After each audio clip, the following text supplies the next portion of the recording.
So how exactly do you sell some of these things to a culture where the media is saying hard work, responsibility? Take it. There is no responsibility. It's their fault. Take it from them. Yeah. Well, I believe that, once again, and this is my world where I live, I see it's the church's responsibility. You know, we have 300,000 plus churches in our country, and I think we need to step. We gave up teaching these values to people. We were the ones who were educating our children, and then we decided, for whatever reason or for whatever happened, the church decided not to educate our children. Let's leave it to the government to do it. Let's do public schools. And now we don't have the Bible, and it goes on and on. It's just a domino effect. To me, it's getting back to where the church takes the responsibility of teaching these values, but the church is quiet. Not all of them, and there's some great churches that are, but not enough for what we're up against. It's going to take a group effort. Church is community, everyone, but in my world, I see church as a solution to being able to, where they're not just going to church, not learn anything. But make an individual case. Can you make an individual case to somebody who has just come in and is filled with this nonsense, the Occupy Wall Street nonsense, and they come into your church and they're like, look, you know, I'm having problems. I'm urinating in a park right now. And I want to, you know, I'd like to actually have an indoor bathroom some point in my life, but I can't I can't do it because these people, this is an unjust system. Yeah. There's two. One is the story about the preacher in the church who won't preach. The first thing is to say the principles. The second is to point out that the left's message is a crippling one.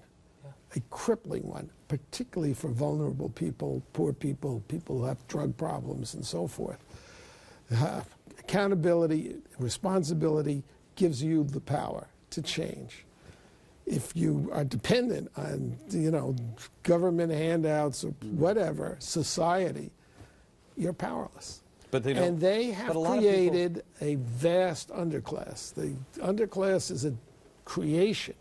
This is something I don't understand why conservatives and Republicans rarely mention. But the underclass in America is a very recent development. It dates right back to the late 60s and the institution of the Great Society and the welfare program. Before that, you had the working poor, people who had values and could advance if the opportunities were given to them. Now you have people who are addicted to dependency, and that is totally the responsibility of the left and the progressives. And what they did in the Great Society is they broke the back of the urban family. They chased Dad out of the house. Well, you know, it's amazing. They said, Mom, have more babies, we'll give you more money. Doesn't matter who the dad is. 75% of black children were born to two parents. Can I tell you something, though? Now, this is the same thing. This is the reverse. 70% out of wedlock. This also comes, though, this is what the slave owners did to African Americans. Split the families up. Right. That's right. Get mom and dad away. Well, they don't. It's exactly what they're doing. They don't believe in families. I can show you 1,000 kids that'll ride our buses. We have a bus ministry. 1,000 kids from the inner city will come to our church this Saturday. Out of those 1,000 kids, 950, around that number, don't have a father in the home. Out of 1,000, 950 of them. And that is exactly what's happening today. And that makes what it more happened difficult back then.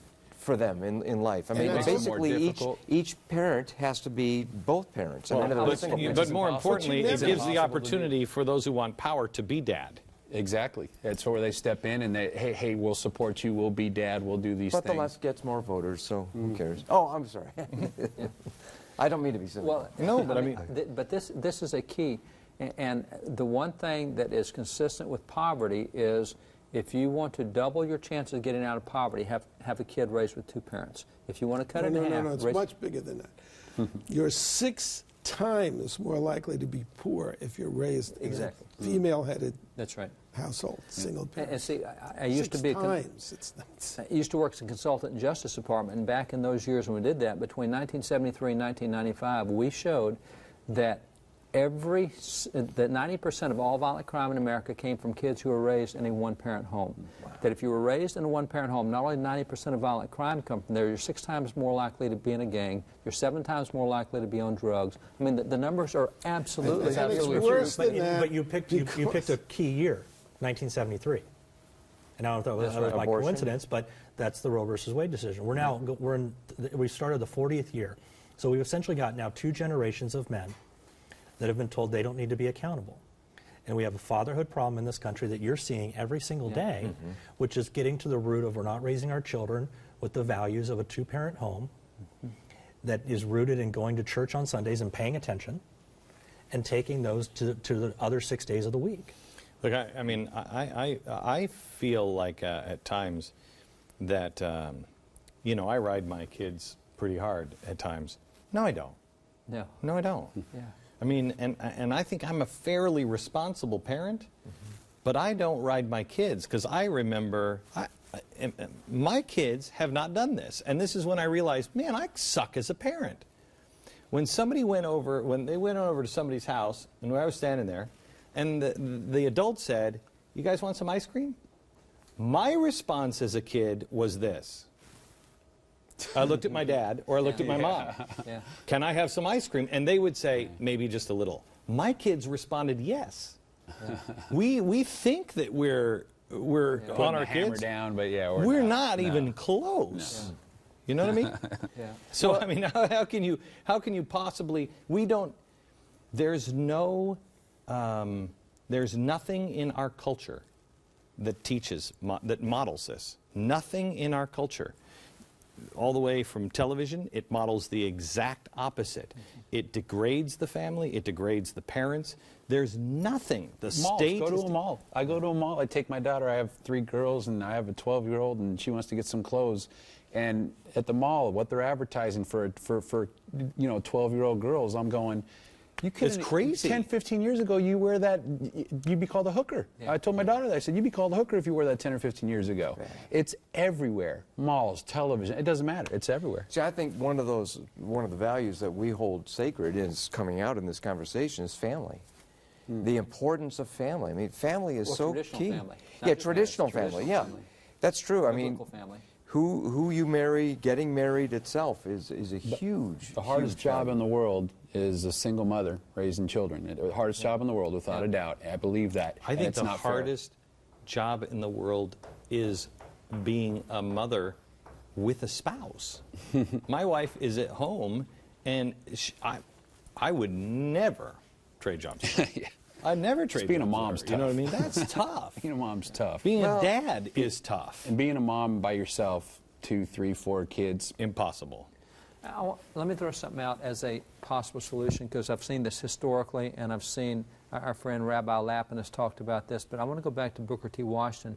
What he told students at Tuskegee at a time of high racism, institutionalized racism, all the black codes that were evident, you know, 11 laws they used in states, he said, no man can read the Bible and be lazy.